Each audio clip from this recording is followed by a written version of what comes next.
Oh, hold on, it's not playing. Still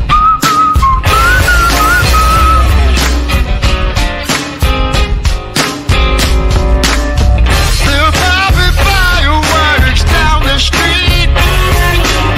Can't tell if they having fun or it's bittersweet. 4th of July. This ain't the 4th of July.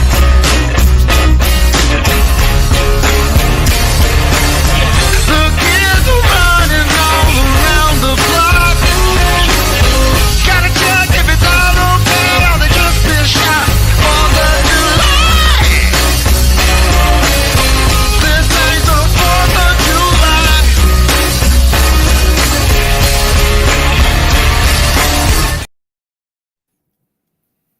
What's up, ladies and gentlemen? This is Uncouth Radio. We are here. We are back. Merry New Year and all that good stuff. It's been a while. Maybe one day I'll explain why it's been a while, but that's like gonna take a whole show for itself. Uh, but you know, I got a bunch of inboxes about people wanting us to get on to talk about this tragic murder. Um, Sam, I think you're the only one out of all of us who watched the video. I couldn't do it. I couldn't bring myself to watch it.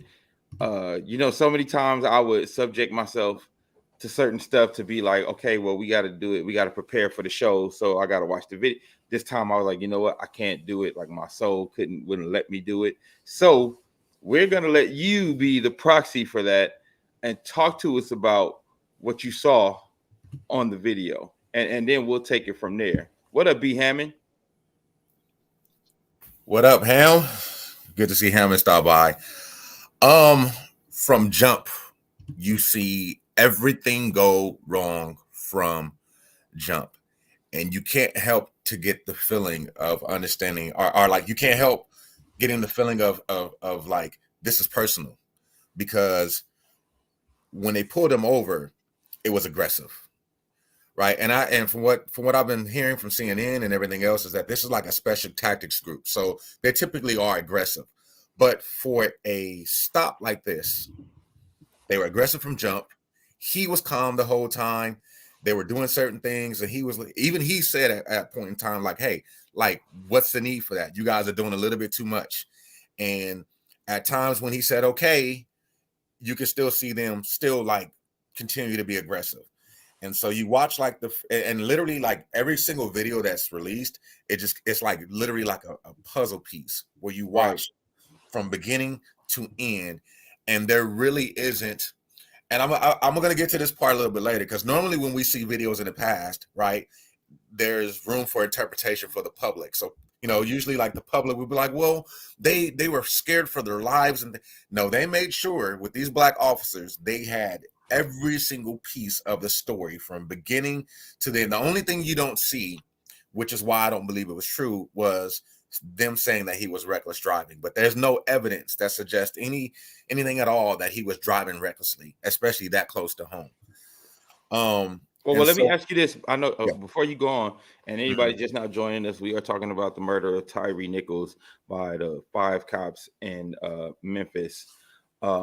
Was there anything in your guesstimation that you could see that would make them be so aggressive, like that you saw from his end? I just want to know, was there anything you saw from his end where you like, oh, this is where it got aggressive. This is why it got aggressive with that. From jump, they were out of pocket, right? Okay. And I wish Q was on, because I know Q can eventually elaborate more on like the trainings, right? But yeah, I don't have to be an officer to know that y'all not trained this way. Even if y'all are a special tactics group, this isn't a special tactic group moment where you have this fugitive or anything like that. This is literally somebody you're saying is disobeying the law by driving or whatnot. And so the part where I'm like, okay, was him leaving. But I also have to understand like his position, where you're fearing for your life because you don't understand what it is you did. They won't tell you. They're super aggressive, and now you have the opportunity to leave, to flee the scene. And so he got up and shook. And so for the officers, I think they tried tasing him, and there was a point in time where you can see him like rip the taser off, like it was nothing. But you know, when adrenaline and things like that happen, it's no telling how, you know, what you're feeling and so forth. And so by the time you get to the next video and they catch up to him, you can clearly tell that they were irritated, they were frustrated, and you got the sense of, so not only is it slightly personal, but now you make these officers run. Mm-hmm. And you can clearly see them. And I'm actually glad. There's a part of me that wanted you guys to see the video, but I'm also glad and I understand it, because you can clearly see it reminded me of, for those who have ever had a rough upbringing and got jumped, it was a jumping. That's exactly what it was. It reminded me of them getting jumped. They literally held him up for the next cop to do work. So you'll see one cop tee off on him. You see another cop. You even hear the cop say live, like, I'm going to baton the fuck out of you. Like, and so, you know, you're watching these horrific things. And I know for me, if you've ever been pepper sprayed or ever been in a place where you get pepper sprayed, it's thick and in the air. And so they kept asking him to give me your hand. And so when he wasn't giving them his hand, it's not because he was refusing to be arrested. It's because they pepper sprayed him and he kept trying to take his hand to wipe his face. Yeah. As opposed to them saying, oh, he's resisting arrest. And so you're just watching these different things. You're watching them kick him. You watching, like, remind you, if you're trying to arrest him, I'm pretty sure there's a tactic for 4 of you. Because at the point in time, before the 5th cop got there was 4 of you. The 4 of you have different ways in which you could get him on his stomach. Remind you, he's just 150 pounds. You could have got him on his stomach. You could have handcuffed him. End of story. They weren't trying to handcuff him. There was no real attempt to handcuff him. And this is why, like I said, I feel like it was personal. Like they knew him or something happened, and it was very personal because everything about it was personal. The hits. Yeah, well, I see that Deidre Jordan said he was dating one of the police officer's ex-girlfriend. So I know that people have come out and said that isn't true, Deidre, or it hasn't been fully reported yet. So that's why we kind of didn't want to talk about that until we could confirm that it was actually true. But I have heard from multiple people saying, like you said, like, regardless of that information, it feels like there was something personal going on between these officers and Tyre. Yeah, I honestly feel, like I said, because the city of Memphis, they can't find any cameras to verify, to back up these officers' story that he was reckless driving. So I feel like he was targeted. I feel like they knew exactly which car they were looking for, and they put him over because, you know, typically if you break the law, sometimes you might still ask an officer, like, hey, you know, why am I being pulled over? No, you can clearly hear it in his voice. He was completely confused. And so when he took off running, it was literally out of fear of my life. And you can hear him call for his mama. And for him, when you look at the proximity of where they picked him up to the point of which they were beating him, he was literally, I think, 3 doors or 3 houses away from his actual residence. Yeah, like 90. They said he was like 90 feet from his mom's house. Yeah, like literally super close. And what was also disgusting, other than just the hitting, so there's literally these progressions, right? So you see the beating, and that alone is difficult to watch. But what made it worse to watch was after they beat him, they left him sitting in handcuffs against a car. There was no concern for his health. There was no concern for his life. He was sitting slumped, leaned against the car. And when he would fall over, they would only pick him back up just to sit upright. There wasn't, even when the EMTs got there still wasn't like an emergency medical help and whatnot. And then you hear this barbershop like talk amongst each other, where I hit that nigga like this and I swung like that. And then they realized, you could tell that they realized, like, hey, we're also being filmed. So they started yelling out stuff that didn't take place, where we can clearly see with our eye, right? So once you see, because there's another angle, and this is crucial, this is critical to this whole situation, right? Because they're talking about how he resisted arrest. He tried to grab for a gun at one point in time. Like, they literally started saying all these things to try to justify their actions. And then here comes the second to last video. That second to last video is a camera on a light pole that gives you a bird's eye view at an angle. And you can clearly see that everything they said he did, he didn't do any of it. He didn't come close to doing any of it. That it was a full-on attack on this man's life. And when other officers got there, it was like a huddle. And so this is where like the negligence now, where you start to hear about like, okay, Right. are the other police officers going to be a question? Because when everybody pulled up there, it was locker room talk.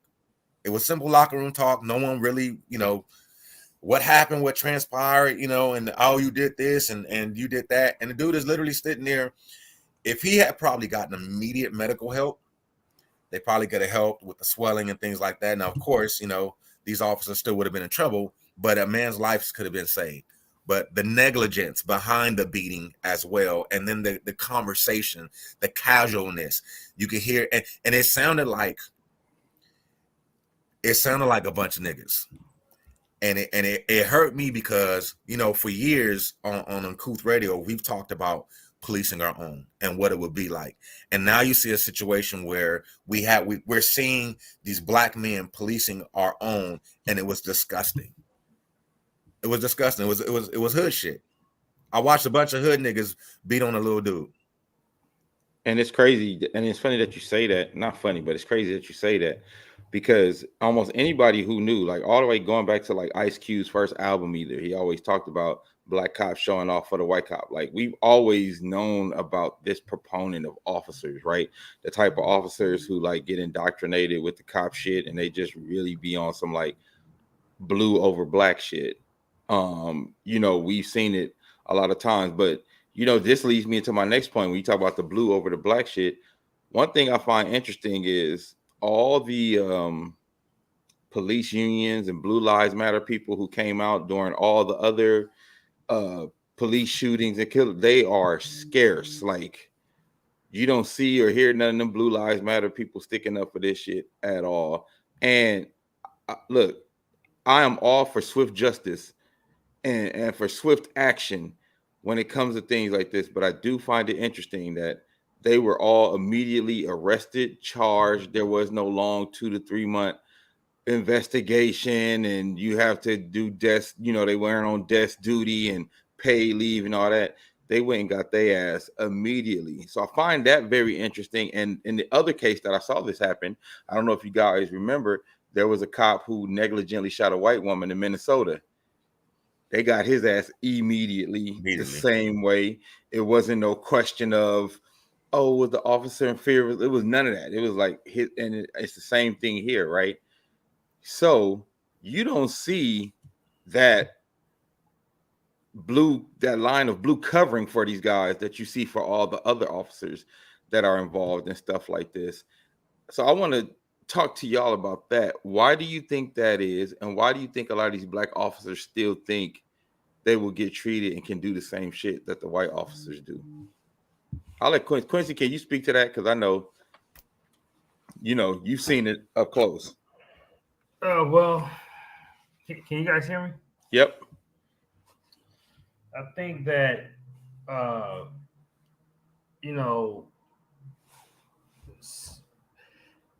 know quite a few officers. Once you got away with it for over a period of time, you feel like you are accepted into that culture. And then something happens like this, and then they find out you're not like that. Right. I know people who've been fired. Well, I would say white officers who've been fired from different departments, got all the way up to, the department I was working for, and promoted. And then when people did the same exact thing that they did, they got rid of them. And it's interesting because that dynamic in Memphis, that department is 50%, 56% black. So you're not really dealing with a minority, small number where it's 800 officers and there's only 30 black officers.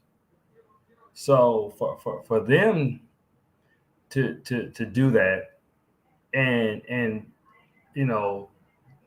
with that type of majority of black officers, I don't.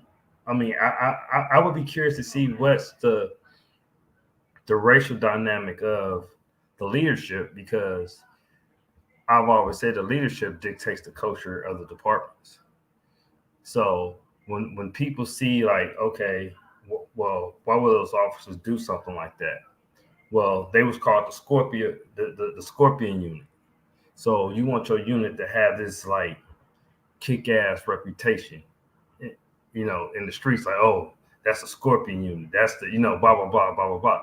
And a lot of times that shit just it be like small little bullshit things like that make folks do shit that they shouldn't be doing to try to prove themselves, to bring some type of badass reputation to their unit or their division, or that's where that Northtown Ranger shit came from. That was a group of people who wanted to, let folks know that they didn't play in North Long Beach. So we're gonna call ourselves the Northtown Rangers, and we was ass kicking machines and blah blah blah blah blah blah. So those were those little units and groups really gain a reputation by doing things like that, and they get away with it because I watch. There's gonna be more shit. This ain't the first time they did this, right? And it's just this time it's public, and when things become public, they're gonna throw your ass up under the bus. But I was just talking to somebody right before I came on. I said, I almost sideline just about every black officer that promotes, because I don't know one black. I couldn't say I don't know one, but I got a handful of black officers that promoted without selling their soul, or without doing something to fuck over black folks in the process, whether it's black people on the street, black officers on the department. The only ones who I know that have successfully promoted without doing that, they had dirt on the right people. Mm-hmm. So because they had dirt on the right people, like our current sheriff, he didn't touch them because dude worked in his office, and that wasn't somebody that particular officers knew where the body's buried. So he was allowed to be very outspoken than most about, as far as in a leadership position than most. You actually went to breakfast with him. I don't know if you're putting it together. Together who I'm talking about. So but other situations, I was telling somebody that scene in Boys in the Hood. Yep. That was an experience. Yep. They just pull that out their ass. Mm-hmm. John Singleton, God bless his soul, that I guarantee you right now, that was an experience. And unfortunately, how many times have you heard most black folks say some of their worst experience came from dealing with black officers? And this is a case in point, because they would have never did this to a white boy. Those 5 black officers never did this to a white boy. Well, you know what? And that's what I'm glad you brought that up, Quincy, because that's what I want to talk about in regards to people saying, like, because I've seen a bunch of people on Jamil Hill page talking about, let's see how she's going to try to link this to white supremacy. Let's see how she's going to try to, and I said, what's funny? What people don't realize is it's not the color of the officer that shows that it's connected to white supremacy. It's the color of the victim. Yeah. You know what I'm saying? It's the color of the victim, because all the shit that we see happen, like you said, that shit happens to black folks. That's not going to happen to an Asian. Not like that. It might happen to a Latino, but not at the rate that's going to happen to a black person. I mean, really, when have you heard multiple black officers giving ass whippings to a white guy, to an Asian guy, to a Hispanic guy? But you have heard of black officers giving out ass whippings to black people, because they know in that culture That's acceptable. Let's just Yep. call it what it is. That's acceptable. Just like the white cop that was on the scene. What did he say? I hope they stomp his ass out. It's acceptable. And so when you and you go back to the station and they give you high fives and good jobs, and that's the way you show them and all that shit. And that's why I know it's not the first time, those guys have done it. I've had talks with black officers and told them you can't do the shit that they do. And he didn't listen, and he was charged. And that's how it always goes. I want to answer. So Jerlene Tatum, what up, Jerlene? She said, so in order for a black officer to be successful in elevating the ranks, they must be willing to bring harm to other black people. It seems that is the popular thing that happens. I'm not saying it's for all, but from what I've experienced and been around a lot of police officers, from being in the PAR organization and having conversations with a bunch of different officers in different places, different agencies, this seems to be the recurring theme, right?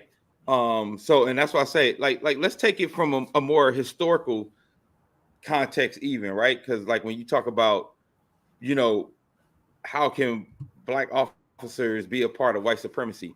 Well, you could go back to even the start of policing. Like, let's go back to the beginning of policing when they were slave catchers. The beginning of policing when they were slave catchers, a lot of those slave catchers were also black people. What people don't understand about white supremacy isn't just a white person doing something. It's a system that upholds whiteness and allows you to do harm to other races under that guise, under that system. So the system of white supremacy employed black people to be a proponent of what they do. And a lot of black people have that. And it's not just black people being a proponent. Some black people actually have self-hate and want to be a part of that system. We've experienced ourselves people who don't want to stop white supremacy. They just want proximity to it. They just want to be included in it. We've had some of them guests on this show who you like, oh, you want to be accepted by white people so bad that you will, kowtow to anything that is white supremacy so they could accept you and be like, oh yeah, you must be one of us. So I really want to talk about that. And I know, Ryan, you probably have something to say about that. I want to make this quick point to your point. The first black FBI agent, James Jones, you know why he was hired? Why? To go after Marcus Garvey. Wow. That has always been the historical way of how to prove yourself in that culture. Yep. That's why I say it's a toxic culture. It don't matter if you black, if you white, if you in that culture, either you're gonna conform, you're gonna go with the get along, or you're gonna be like an outcast. In Long Beach, it was a young lady, a black young lady, doing the George Floyd riot, and her training officer told her straight up, I'm not gonna train you until you prove to me you're not one of them. Jesus. And that's the culture. That's culture. But that's the culture. Because how many white officers are put into a police car for the first time and told, hey, you know what? You got to prove to me you're not a white supremacist before I train you. You got to prove to me you're not a Ku Klux Klan before I train you. I guarantee you he never said that to not one white officer he has ever trained. And so it's about as much, and this is why African-American studies need to be kept in school, because motherfuckers think it got to be white and black and people saying nigger in order for it to be racist. Yeah. And that kind of segues perfectly into Quincy what I was going to speak about. Is that this goes back to even before policing in general, the patty rollers and that game. This just goes back to the slave master having that one person in the group that would watch over the black folk. The guy that'll come talk to him at the end of the day, tell him what everybody's doing, what they're talking about, what they're saying. He's looking for that affirmation from that white man or that white system. And these types of sort of, and it sad to say, but it's more male chauvinistic type of mentalities that come together. And when you get, I can guarantee you get a group of 10 men together, 10 American men together, you can find some sort of trouble. It don't matter, if there's one or two good people in that, but the society, the way this culture is just created, is that when you get enough people that have the same type of intent together, anything can go wrong if not one person is willing to step up. And through this whole thing, we saw a bunch of cowards, basically, a bunch of cowardly people who were, quite frankly, out of shape, didn't look like they should even be in these positions, in the first place. And that's really what I mean. There's just I got to see the tapes as well, Sam, and just watching it kind of is sickening, because it's the frustration of not being who you think you are. I guess these guys really think they're superheroes. They're some good guys, and they were caught on camera just displaying the worst case of who they are. And they always say, your true character is not seen unless it's in the dark. And these guys really got to show, their family, their friend. I'm really just thinking about that, like what do the people that know you think about you now? The people that may have thought you guys were out here. Hey, my dad or my uncle's a police officer, and he's a good guy. And now your life is tainted over something, a traffic stop. This is, dude, you got pulled over for. This wasn't a dude. I needed to hear this dude just shot 9 people at the grocery store. He went up in a church, and did something like we don't ever hear those people get treated this way. They go to Burger King, but what we hear is people get pulled over. He had a cigarette. Yeah, he had a tail light out. He didn't conform. He didn't say yes sir, no sir. And just hearing the kid. If you hear the kid talk, Dan, I think you probably heard a lot of people just heard the good videos that he has out there. This dude was in no way or no way a harm to anyone. So you can just tell by he's a skateboarder. So he has the "what's up, dude?" He has that sort of twang to him where like, dude, what are you guys doing? Like, bro, like, bro, what's going on, bro? Like, so that should instantly kick in their mind. Okay, this guy's not a thug. He's probably, some punk rocker or something.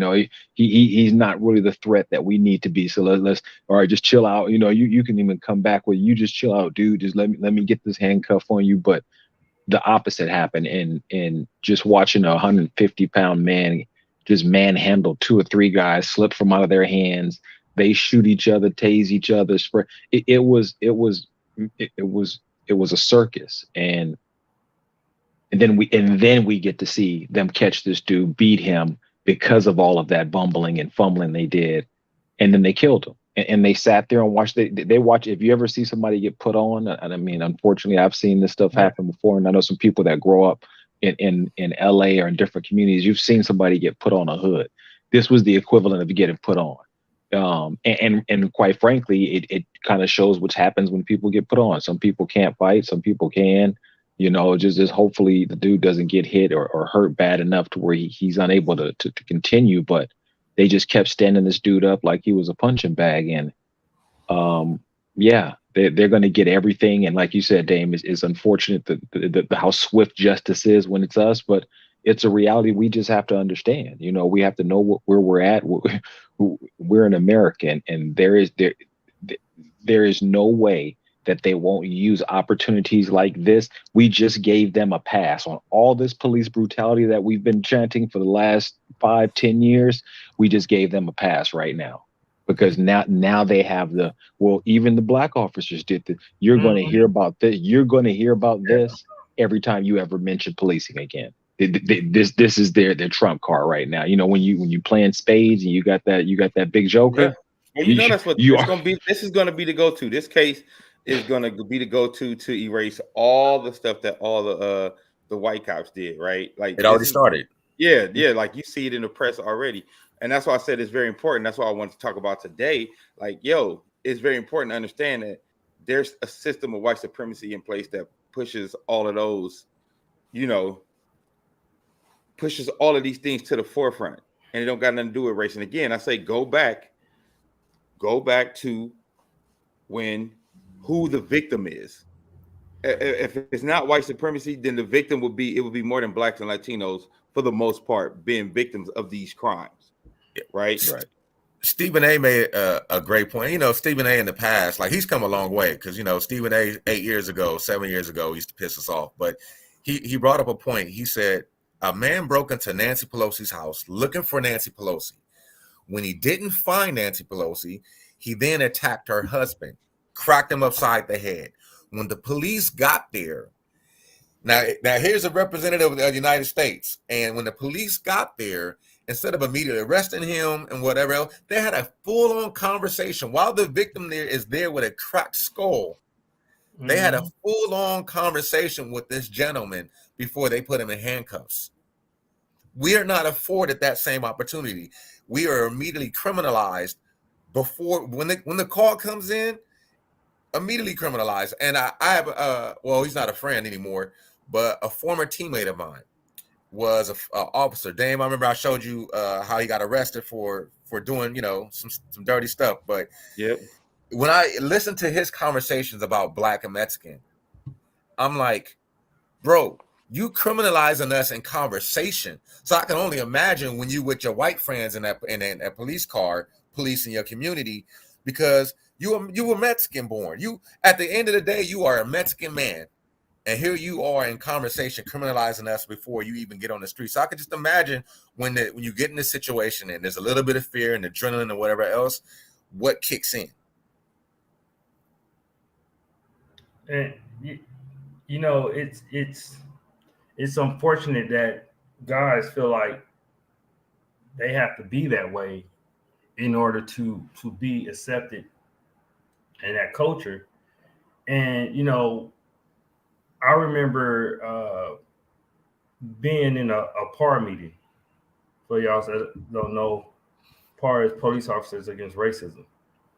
And when our group was pretty versatile, whether black, white, you know, it's a little bit of everybody in there.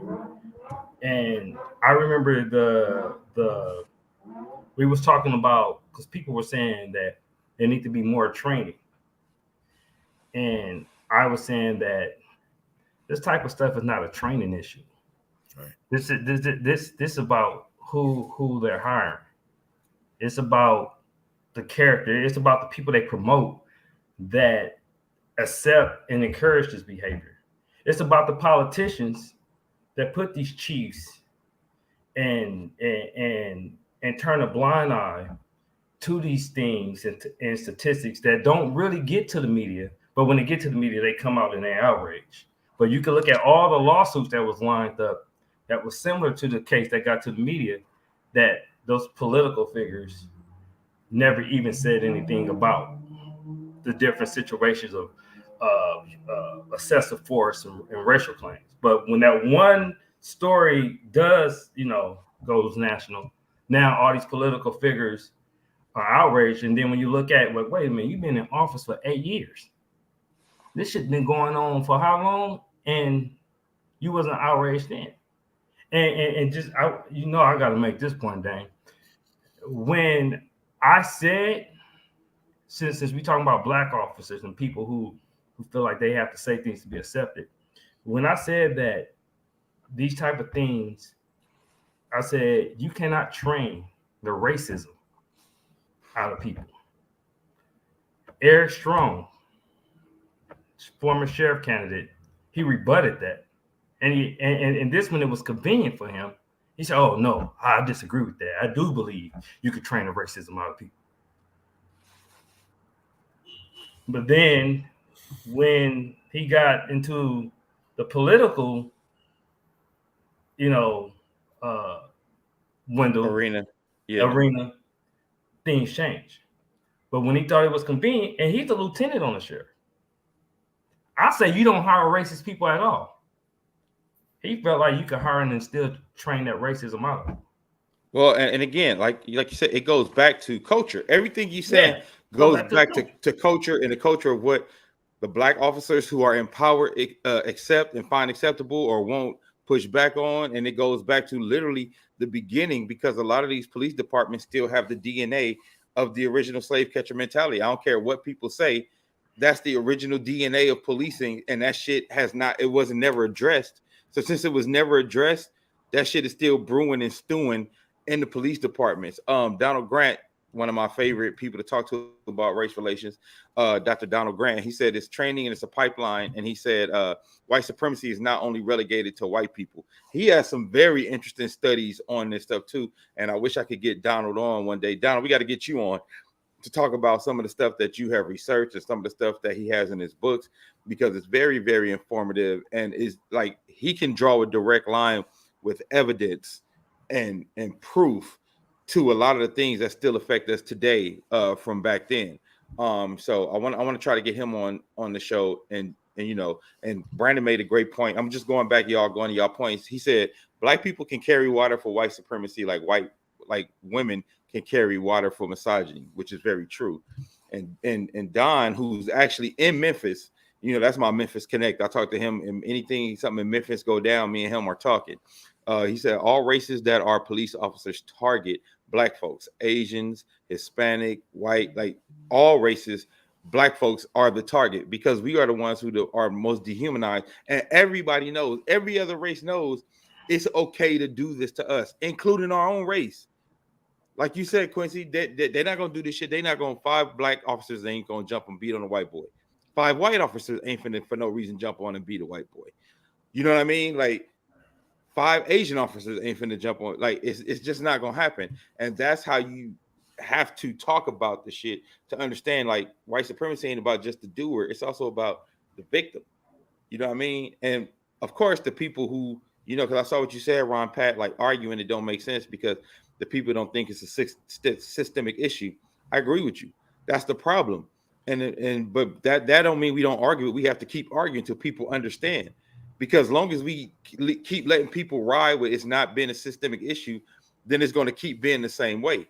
You know what I'm saying? And also, like, because I know a lot of people like, we know it's white supremacy, we can't do nothing about it, so just let it be. I'm like, nah, because I want a better world for my kids. So I'd rather fight for it now and try to make some change. Well, I would say one of the things what we have to do, and I mean, Dan, we saw this firsthand. We have a lot of black folks that's in power and that have leverage and don't give a fuck. And they know what's going on. And we elect them time and time again. And they go out there. I didn't see some of them even marching over this shit. And we seen it time and time again. I live in Long Beach. I talked with the current mayor before he was mayor. I told him about my situation when I was a Long Beach officer.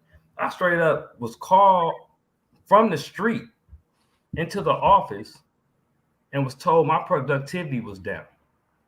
When I said, what do you mean my productivity was down? The sergeant told me I didn't have enough use of forces. Okay? I brought that up. Do you think that sergeant was ever questioning about it? No. I told him, our current mayor, his explanation was, well, you know what? The way how the structure is set up, the police got to change racism from within. That's what he told me. That's our mayor. So we have to start holding people who, and we got to start paying more attention to the okie doke, because they like preachers. When you have some of these preachers who be scamming folks and they know what's going on in some of these black homes, and they preach directly to that family, knowing grandma gonna put all the money in the bucket. That's how a lot of these black politicians are. Yep. And we've seen it firsthand. They know. They're aware. They have the resources to change this shit. They have a voice to change this shit. And they're not saying nothing about it. Because what I found out is a lot of these city officials, city council officials, and mayor officials, they accept donations from the police association.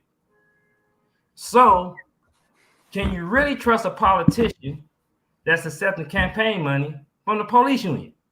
Like we've literally seen, and Quincy can attest to this. We've seen candidates run on the platform of defunding the police, run on the platform of police reform, while their biggest donor was the police. What's the police?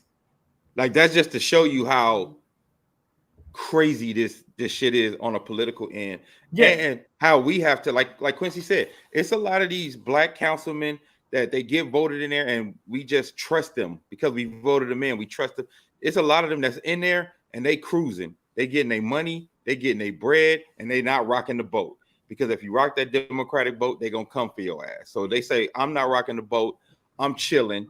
And me and Quincy had a conversation about this. We said, listen, if you want to be a councilman and you only want to be a councilman, that might be the only way you can stay clean. Yeah. That might be the only way you can really be for the people. If you want to be on Anything the school above that? board and you on anything above that, like if you like, I'm running for Congress, we see as soon as you go above trying to be a councilman, there's a certain game you have to play to even be included by the Democratic National Convention to run. And a lot of that agenda don't include doing shit for us, doing shit for your neighborhood.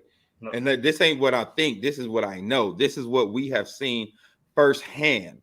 Like I've seen how dirty the DNC is when it comes to operating for the people they want to put into play, the people they want to put into power. So I feel like we have to do a better job of holding those people accountable. Like if there's a board of supervisors over the police and you have a problem with the police, we need to start going to the board of supervisors. We need to start going to these community meetings, right? We need to get more people out to have a voice to apply pressure, because a lot of them, we ain't applying pressure, so they just on cruise control. And what you see from the guys that's in the black and white is on the street. That's a symptom. We talking about the fucking virus. When we talk about the virus, that how toxic the culture is. It's not the people that's out there in the street in the black and white. They only gonna do what those folks at the top allow them to do. Trust me. They only gonna do what they allow. The sergeant is only gonna do what the lieutenant allow him to do. The lieutenant is only gonna do what the captain allow him to do. The captain is only gonna do what the commander allow him to do. The commander is only gonna do what the deputy chief allow him to do. The deputy chief is only gonna do what the chief allow him to do. And the chief is gonna do whatever the mayor and city council members or board of supervisors allow him to do. And that's where our power come in. But we had a lot of people, including, dang, all you guys was there when I confronted the NAACP member on a post about how she was enabling racist officers in lawsuits to say that they was NAACP members. She addressed it T. She didn't come to me. She ignored me and addressed it T. That's the type of shit we got going on. And you know what? Talking about the culture too, that brings us to our next piece. Look, it's so many pieces of this that, different subplots going on to this. So for some reason, Jason Whitlock thought it was a good idea to go on Fox with Tucker Carlson and blame single black mothers for this beating. He went on Tucker Carlson and said, this is what happens when you have the single black mother culture, and these 5 officers were probably raised by a single mother. Now, 1, we don't even know that to be true. And 2, I guarantee we have never heard the police that beat Rodney King. We have never heard a question to ask if they was raised by single mothers. Never. And it's funny too, because not only did he say it, if you go in the comments on Instagram about it, there's a lot of dudes that's like, y'all ain't ready for this conversation. He telling the truth and y'all just mad. I'm like, well, it's funny because why would you call it the single mother culture and not the absentee father culture? Because if we really gonna talk about what you're talking about, you saying you're breeding this. If that's, how is it all falling on the single mother? Who creates the single mother? Like if it's a single mother, so then the fathers are absolved because they just not there. You know what I mean? So that right there, it really set me off because I just was like, how is a black woman getting blamed for what these 5 grown ass men did? Like that was the wildest shit to me. The fucked up thing, he blamed. So his angle was to blame the chief because she's a woman, and he said, so since a black woman, she blamed the black woman, her being enabler for the black officers who beat the guy as like some type of single black mother angle, and so that was his angle. Which, like you said, nobody did anybody blame Daryl Gates' parents for the Rodney King beating? Or we could go down a list of chiefs before we even get to a black woman. and that's questioning their background. But at this point, this is the thing with Jason Whitlock. He don't know sports. That got exposed. This is his truly only way to make money now. I mean, once you get kicked off of Fox Sports, I mean, that's like getting cut for JV. So you went from ESPN, right? Now you cut from JV. So it's you only got one route to play B's or C's now. And so at this point, he gonna get a lot worse because that is his only way of making bread now. There's no other way.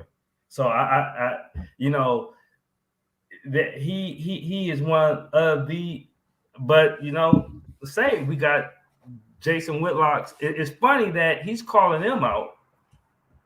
He's so-called calling those black officers out, but his mentality is the same reason why those black officers was doing the shit that they was doing. It was cooning across the board. Yeah, and he just seems to have his own sort of personal issue with women in general. So I mean, I think we all know what it is. He probably didn't get as much attention as he thought he should have, and he's taken every opportunity to attack, especially black women. But dude's a clown. I don't believe any of the shit he's talking about. Absentee fathers. Yeah, if we had worded it that way and said, you know, okay, there weren't fathers around to be in these men's life to teach them the right ways to go about handling things like this. Okay, but to blame it on mothers, no. A mother, you know, everybody here knows a mother would tell you, you know, you guys stop beating up on that baby. You know, something's going on. You guys leave him alone. You know, any mother, and then to hear a dude scream for his mother and you continue to beat him. That to me has to be the most appalling portion of this, is to hear a grown man scream for his mother and them to just continue to wail and beat on him. I mean, you saw it, Sam. I mean, it's something you and I don't know. To me, I would say it didn't seem as bad as the Rodney King beating. I don't know if maybe I was just a kid at the time, but this thing that I just saw recently with Tyre is just something that we see a lot, and it's usually gang violence or something like that brings upon that type of violence. And I don't get it. You know, not one person had compassion or empathy. That's honestly, that's what would have saved sort of their life going forward, is somebody having some form of empathy. But no one had compassion. I go as far as say I think it was worse than the Rodney King, and I didn't see it. Yeah. And this is why, because Rodney King was whooping their ass before before things, you know, before we saw what we ended up seeing. And you know, this young man was what, 5'10", 148 pounds.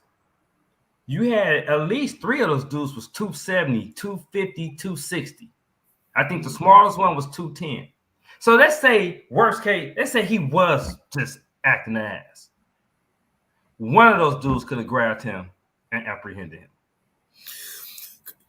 Quincy, so there's like levels, right? So when I watched the Rodney King and when I replayed those cops, I also saw like a level of hatred, right? A level of hatred for us and a level of disdain. When I watched these black men, I watch a level of like it felt different. It's bad. Both videos are just as bad, but I felt like a level of abuse. Like I can do what the fuck I want, and like I said, it really was watching some hood shit because, like Ron alluded to, is for those of us who have grown in the hood, it ain't shit that I ain't seen before. Like I've seen niggas get beat like that. I've seen people get jumped. I got jumped. Like I know what that's like, but you don't expect that from officers. Like you have took an oath to protect and serve the people, and there was nothing about that served at all. There was nothing justified. They didn't make the streets better by killing. It ain't like they took one nigga off the street. They took a young man who had a future, who was a good dude off the street. For what? For nothing. There was nothing. And Q, they had him. Like they made it seem like they couldn't get his arm. Q, they had him. They had him pent up. He wasn't fighting. He wasn't. They had him. Q. Look. I'm not the biggest dude, but I've apprehended a couple of guys bigger than me, and it was kind of because I know a little jiu-jitsu, a little stuff, because everybody would want to try to take me down because I was always around like 180, 190, whatever. I never struck anybody with my baton because my theory was end it as quick as possible. So the best way for me to do that was a lot of times was just tackle the person and handcuff. And I've done this with folks weigh 20, 30 pounds bigger than me. So when I see somebody that's 148 and I see men that's 260, 270, there's really no reason to strike him. All you got to do is just grab one of his arms, and more likely he can. If two of those dudes was to just grab him and just handcuff him, that's it. It's over with. That was a bullying type of situation. Mm-hmm.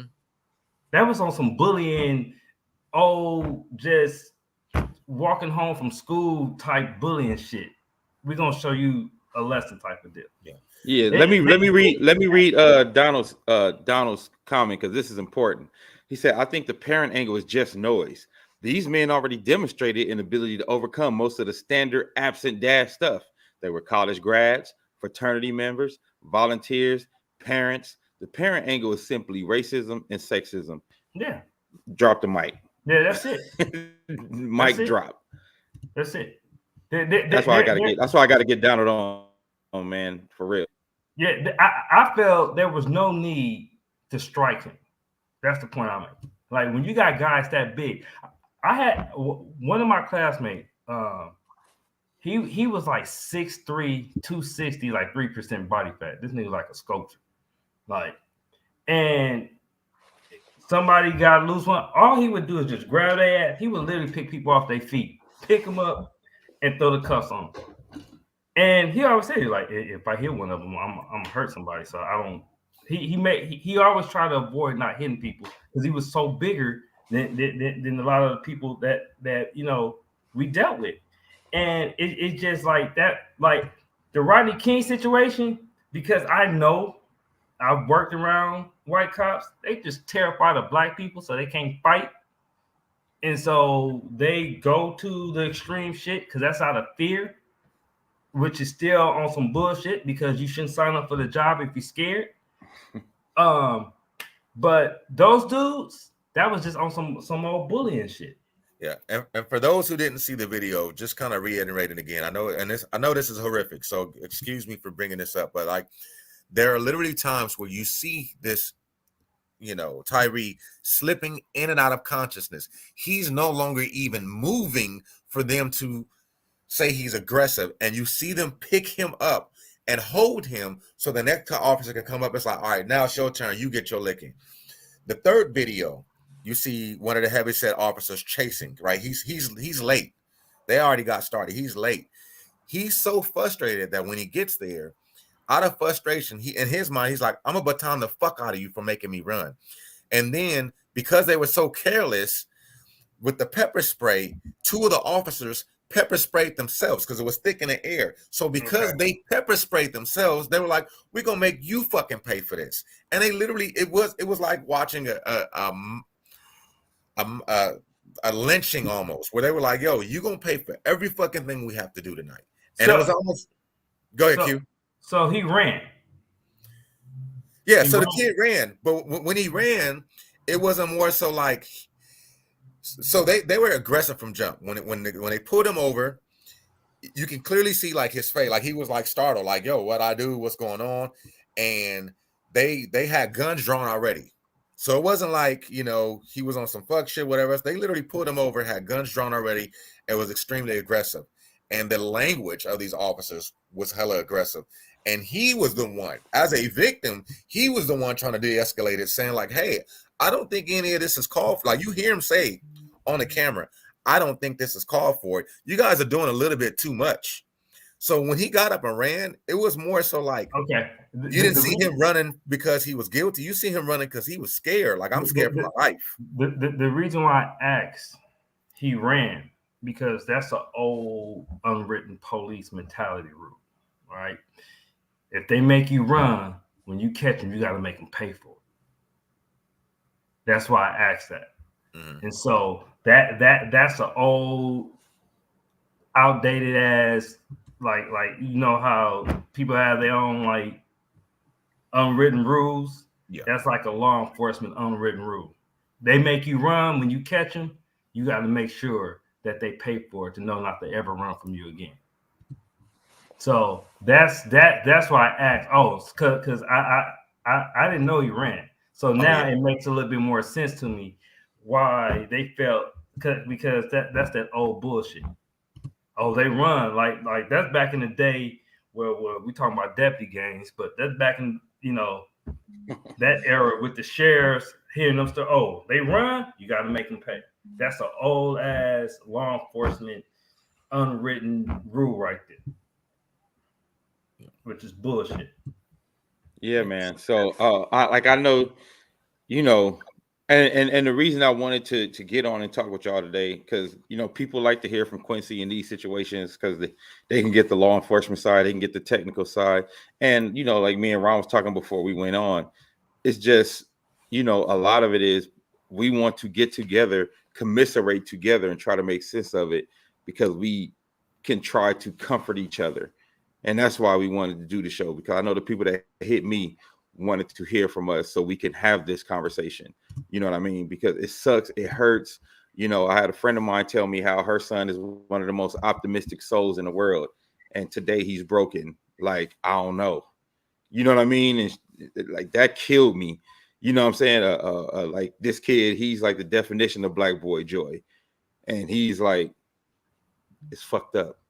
I feel it. I mean, you know, I since the fucking, like, the whole watching what happened in the election, that's why y'all don't really hear me talk about politics and shit on my page no more, because I'm really like, fuck everybody.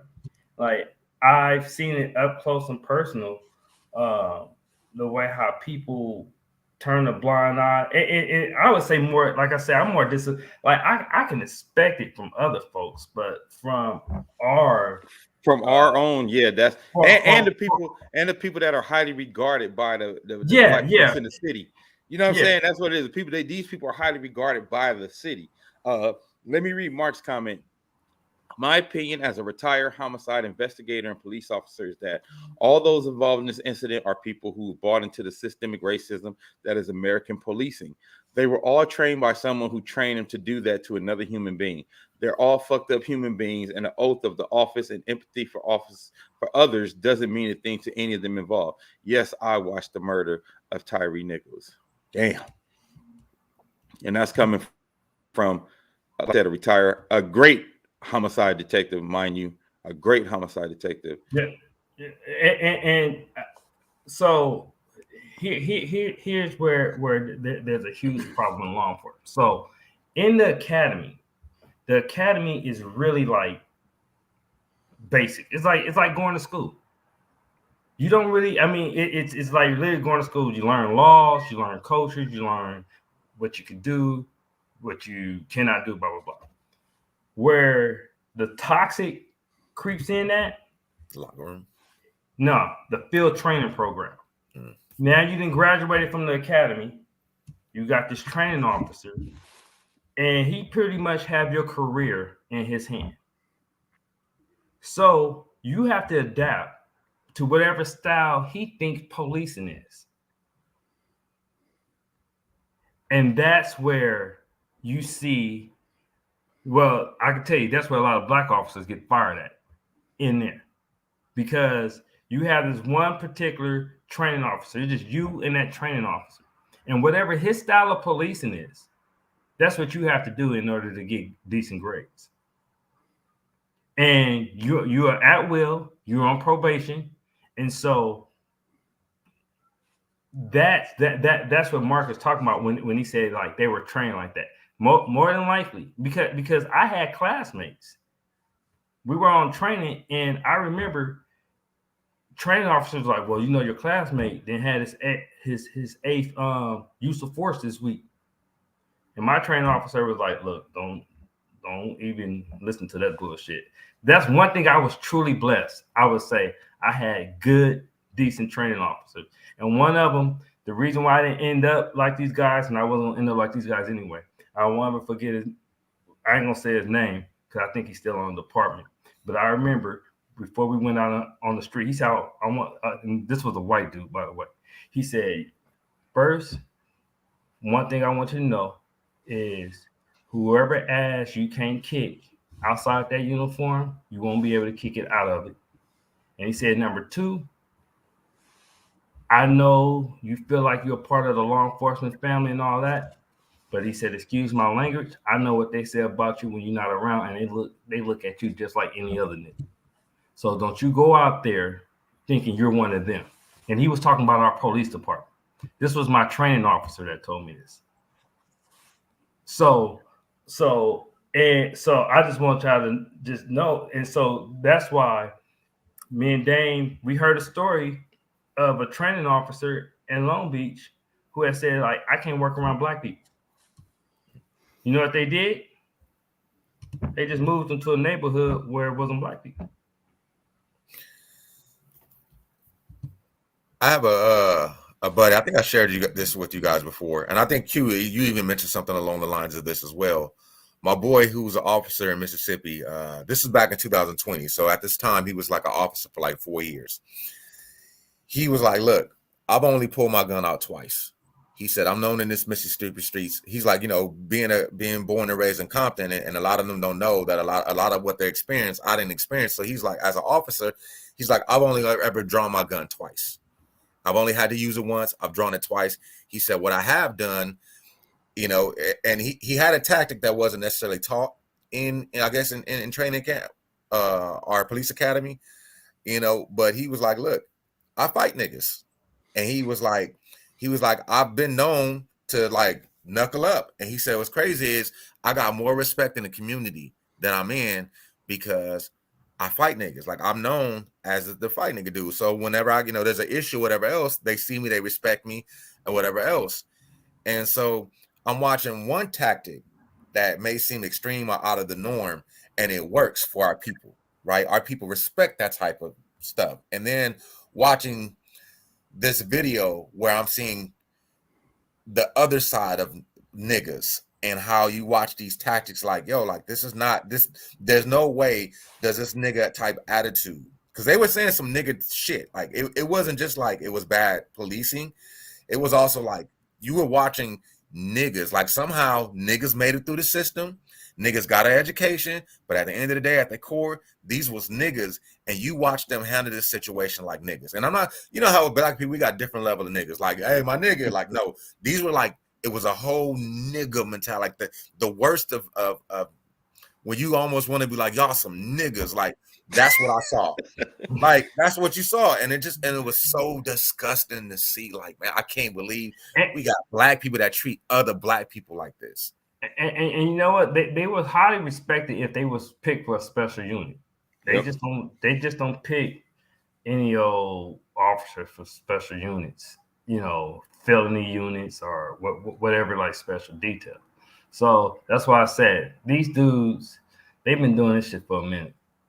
And you know, fortunately they did get caught because I'm quite sure they wouldn't have stopped after what they did to this young man.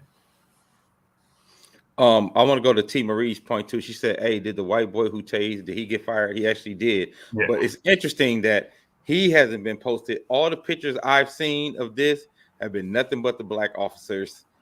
The white boy, because I guess, and me and another thing we've learned, me and Quincy, the media is a motherfucker, and it's very powerful, Yeah. and it is very purposeful that you have not seen that white boy on nothing. You have not seen him in any news reports. You have not seen him on any viral posts. You haven't seen him on the shade room, like any post where they were talking about what happened. That white boy was not brought up. You didn't see his picture until today. But a lot of people that got fired. They fired the paramedics. Yeah. The paramedic supervisor got fired. Shit. Everybody getting fired off this damn, and rightfully so. If you didn't do your job, shit, you gotta. What somebody said about training day? Oh yeah. If you have that type of like I said, that it's under a lot of pressure, because I remember being, like I said, I had cool training officers, but every now and then my training officer wouldn't show up, so I would have a sub, and that was like the worst shit, because he was my sub, so he didn't care about my job or and teaching you. Yeah, so that was like the worst day for me, because I'm really in a police car with somebody I don't like. I don't like his style of policing. I don't like just nothing. Just and it's crazy, because everything that my regular training officer taught me, he was like, forget that. This is how I do things. So fucking throw who I regularly been with, and and so I just told my training officer what happened. And like I said, I had a cool training officer. He just told me, he said, look, when I call off, I'll just let you know, and then you won't have to come to work. And that's really how I made it through training, because I had a good training officer. Because if I had, and speaking of, we talk about black people that conform to the system, we actually had a training officer named Blackout, and he was a black officer that they send the black recruits to when they wanted to fire them, so it won't look like it was racist. So the only positive thing, and it's sad because I don't even necessarily see this as positive, it's just more so like people kind of being a little bit more progressive, is from what I heard is that like that policy that Memphis had, where these officers got fired quickly, is now like other places are starting to adopt that policy, where officers are going to be fired more quickly now. But I'm like, knowing like for what you told me, Q, with the police union, I don't know how that's going to eventually rub heads with the union. But I have to give that chief credit for doing that, because that apparently that was her call, and she was able to do it. So California, I don't know if Tennessee have a police bill of rights. California does. Not every state do though. I know Texas don't, and a couple of other states, they don't have a police bill of rights. Police bill of rights, officers have all these specific rights and things like that, that if they sue and you fuck up on the termination, that officer can end up getting his job back.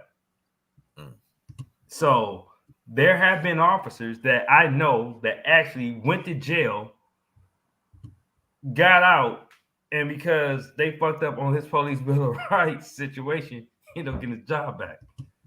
So California, that's why some of the stuff, we got to look at it from a state to state perspective of how they do stuff. Because like I said, some states have a police bill of rights, other states don't.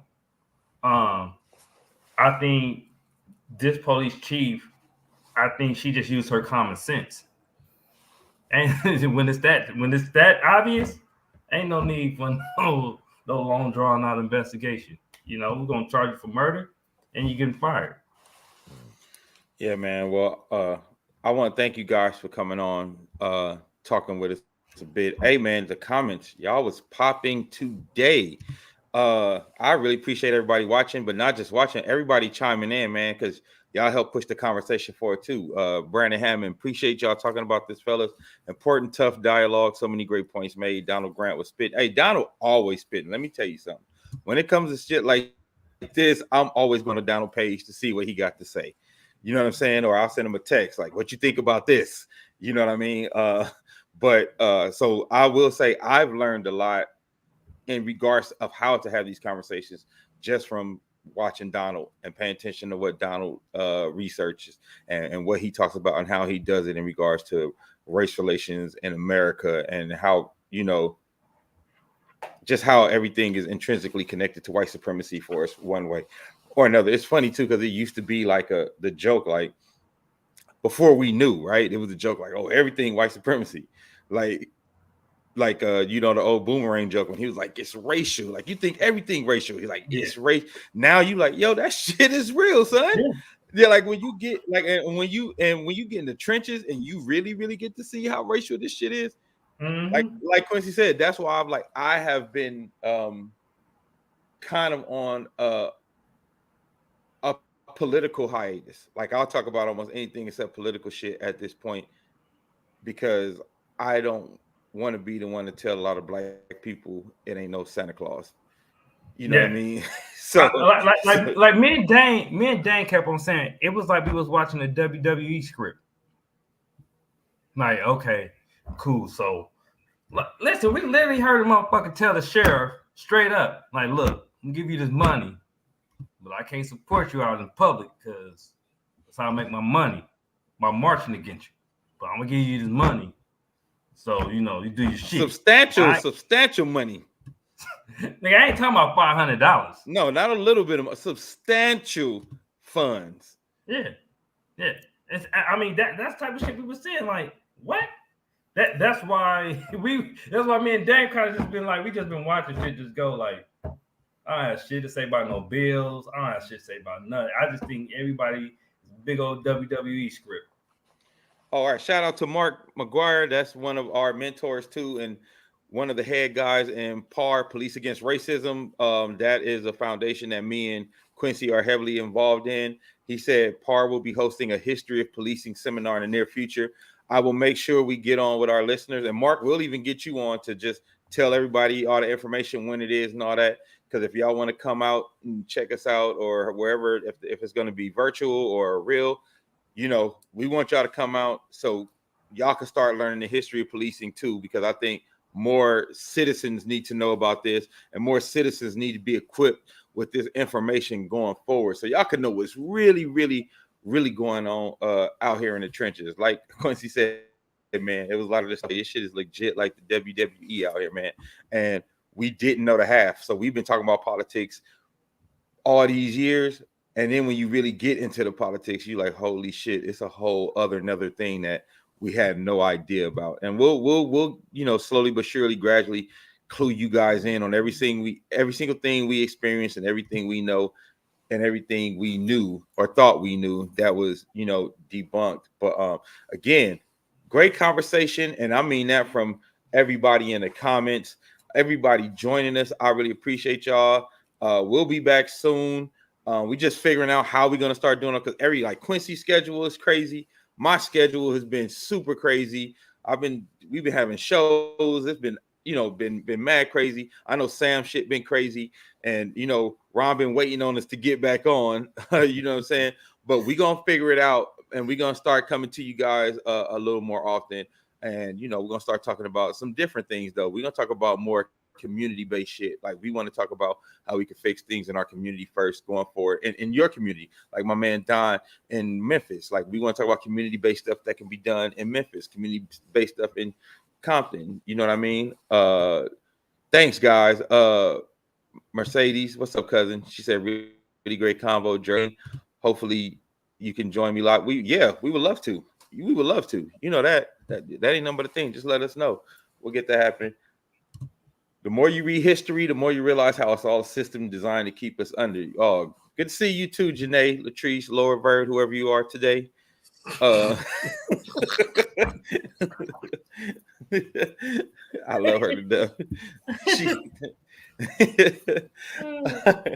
But yeah, man, but for real, sincerely, Thank you all. We will be back soon. And just like y'all got us to do this show, if there's certain things y'all want to talk about, y'all want to discuss, just hit the inbox. And once y'all hit the inbox, I hit the group inbox for the for the show, and everybody know, like, hey, y'all, we got to do a show about this. People, because like a bunch of people hit me on my inbox to talk about this. So I was like, yo, we got to get on and talk about this. So if y'all feel that, let me know, and we'll get y'all on, and we'll talk about it. And we want to get more guests. Like some of y'all that's in the comments, we want to get more y'all to join the show with us this year. All right. We want to start getting some more perspectives from y'all, even if y'all don't agree with everything we say. All right. Uncouth Radio. Until next time, we are. Well, you know what? Do y'all got any last words, fellas? I'm sorry.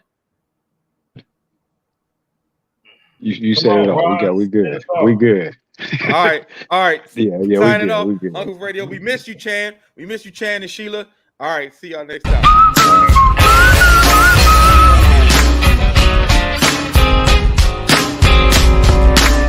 Still popping fireworks down the street.